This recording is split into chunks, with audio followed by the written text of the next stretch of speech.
Hey there, you beautiful disasters. This is Michael, and you're listening to the AI-generated podcast show, where we turn controversial topics into pure entertainment. Today's episode is going to be a wild ride as we dive into one of football's most polarizing topics. FC Bayern Munich, the crown jewel or the cancer of German football. I've got two guests who couldn't be more different. On my right, Thomas, who bleeds Bayern red and probably names his children after Bayern players. And on my left, Kevin, who probably uses Bayern jerseys as doormat. I love the tension already. Let's kick this off with our first burning question. Is Bayern's dominance good or bad for the Bundesliga? Thomas, since you probably have the Bayern logo tattooed somewhere inappropriate, why don't you enlighten us on why having the same champion for the past decade is supposedly good for German football?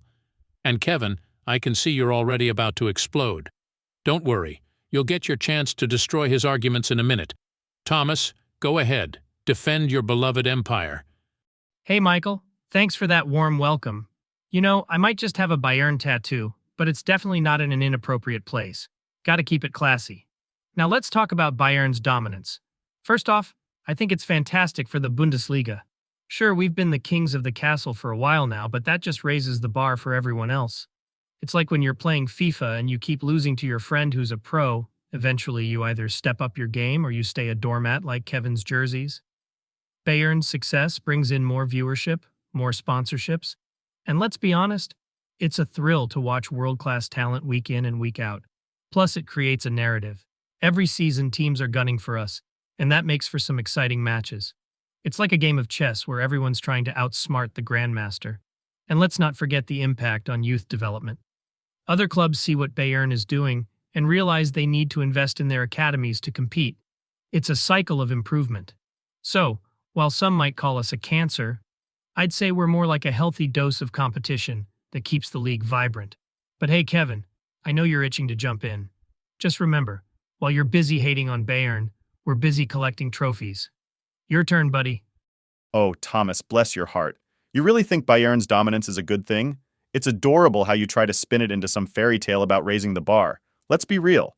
Bayern's stranglehold on the Bundesliga is more like a chokehold. You talk about excitement, but how thrilling is it to watch the same team lift the trophy year after year? It's like watching a bad rerun of a show you hate, predictable and utterly boring. You mentioned world-class talent, but let's not kid ourselves. Bayern's success is built on a mountain of cash and a system that crushes competition. Other clubs are left scrambling for scraps while you guys hoard all the best players. It's not competition, it's a monopoly.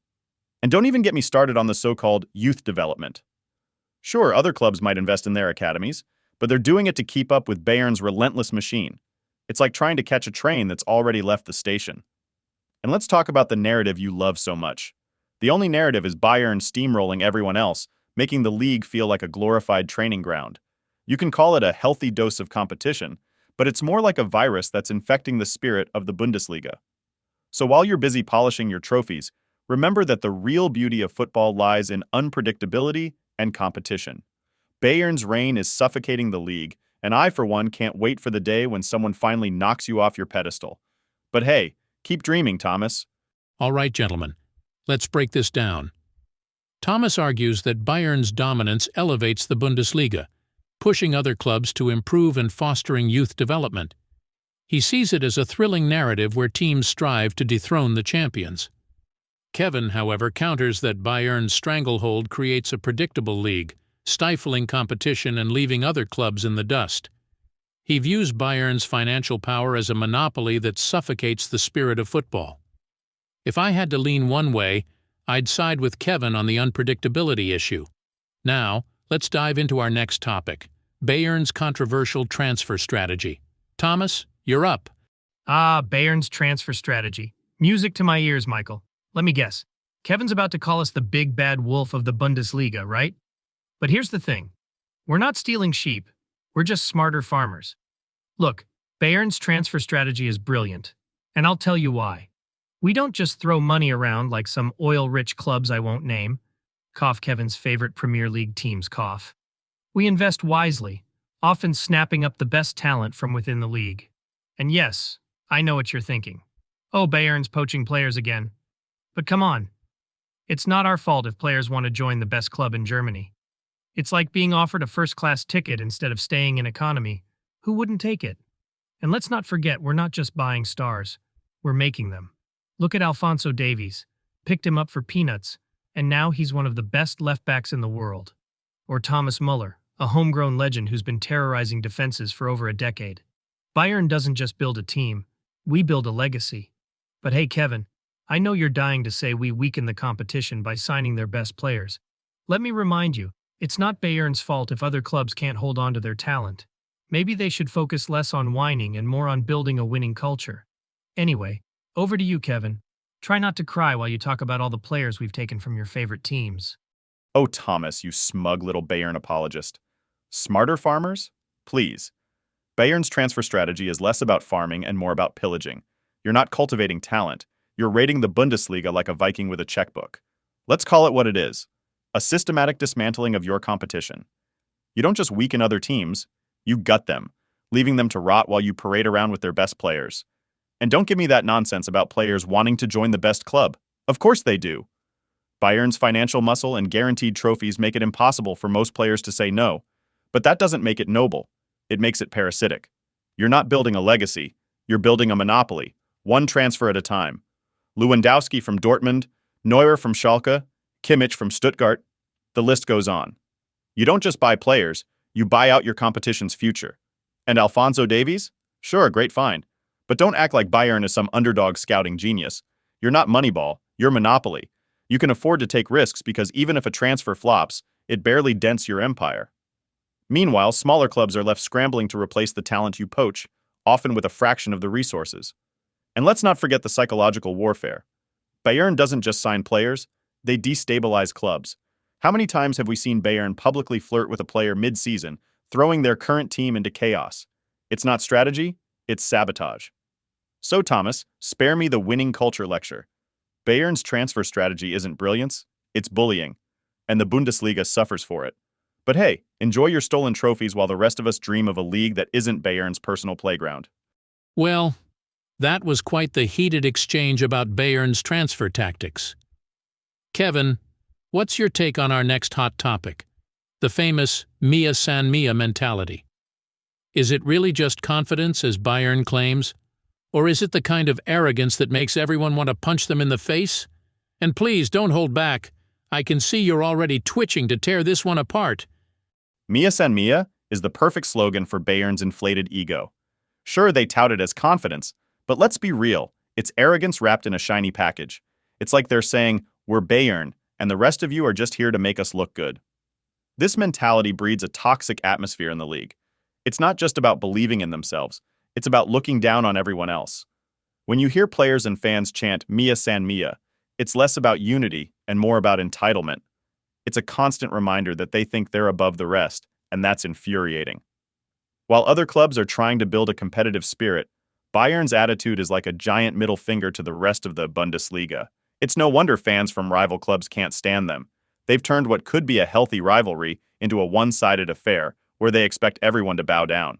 So, yeah, Thomas, keep your confidence mantra.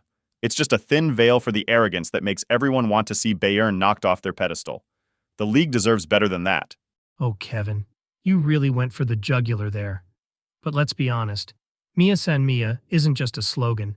It's a mindset that embodies our relentless pursuit of excellence. Sure, you might see it as arrogance, but I see it as a belief in our identity and our history. Bayern has earned that confidence through decades of hard work and success. When we chant Mia San Mia, it's about unity and pride, not looking down on others. It's a reminder that we're all in this together, striving for greatness. If other clubs feel intimidated, maybe they should take a page from our book instead of throwing shade. And let's not forget, rivalries are what make football exciting. If you want to knock us off our pedestal, you've got to bring your A game. It's not our fault if some clubs can't handle the heat. So while you're busy calling it arrogance, I'll call it ambition.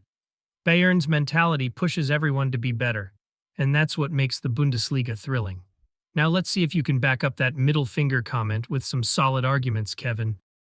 Well, this is getting spicier by the minute. Kevin sees Mia San Mia as pure arrogance, a superiority complex dressed up as team spirit. He argues it creates a toxic atmosphere where Bayern looks down on everyone else. Meanwhile, Thomas defends it as earned confidence, claiming it represents unity and excellence rather than entitlement. I've got to lean with Kevin again here. While confidence is great, Bayern's attitude often crosses into arrogance territory. It's like that rich kid in school who keeps reminding everyone they're rich. We get it. You're successful. Let's move to our fourth topic. How does the global perception of Bayern differ from the domestic view in Germany?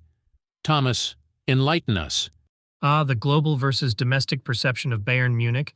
Now that's a fascinating topic. It's like comparing a fine wine to a cheap beer, isn't it? Internationally, Bayern is often seen as a powerhouse, a club that represents German football on the world stage. We've got the trophies, the star players, and a brand that resonates globally. Fans from all corners of the globe admire our style of play and our success in the Champions League. It's like we're the rock stars of football. And who doesn't love a good rock star? But domestically, it's a different story.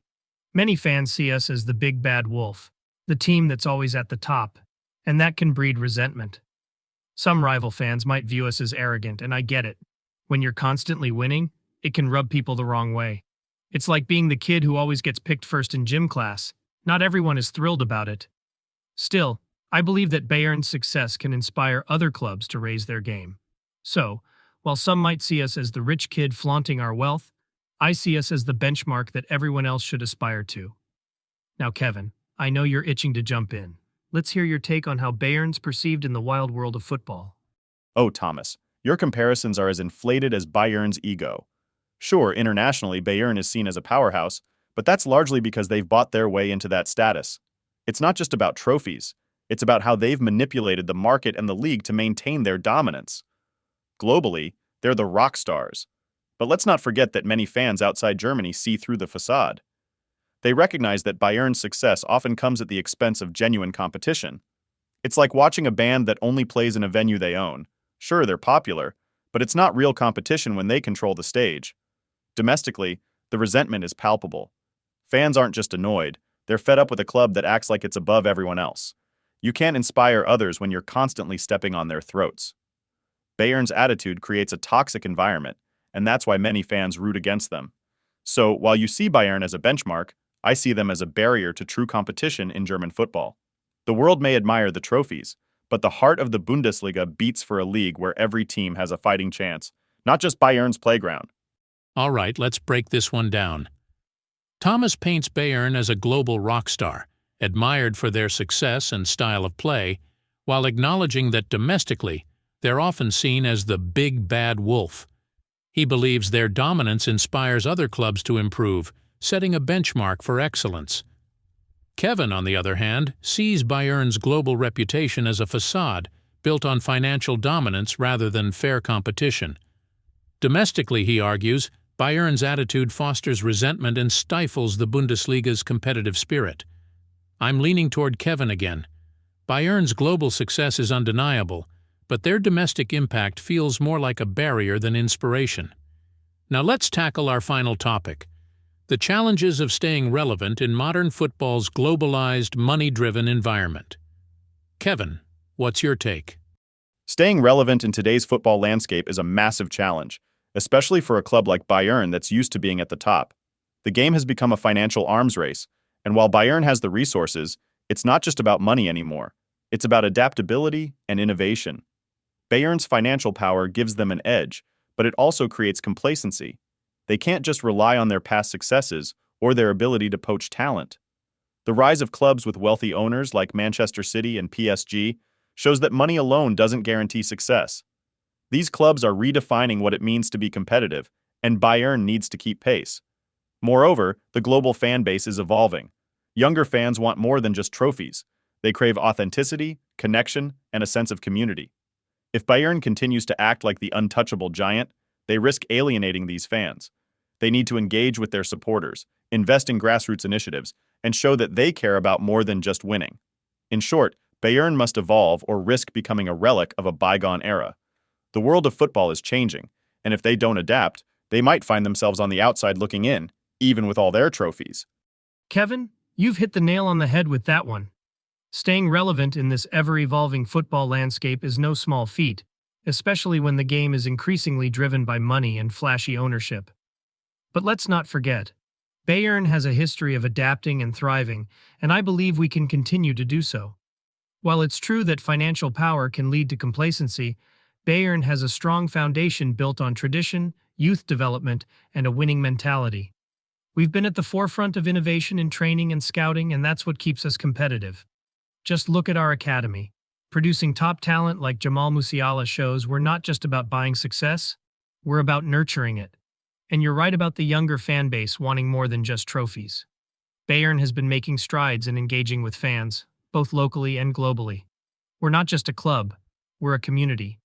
And that's something we need to emphasize more. So while the challenges are real, I'm optimistic. Bayern has the resources, the talent, and the spirit to adapt and thrive in this new era.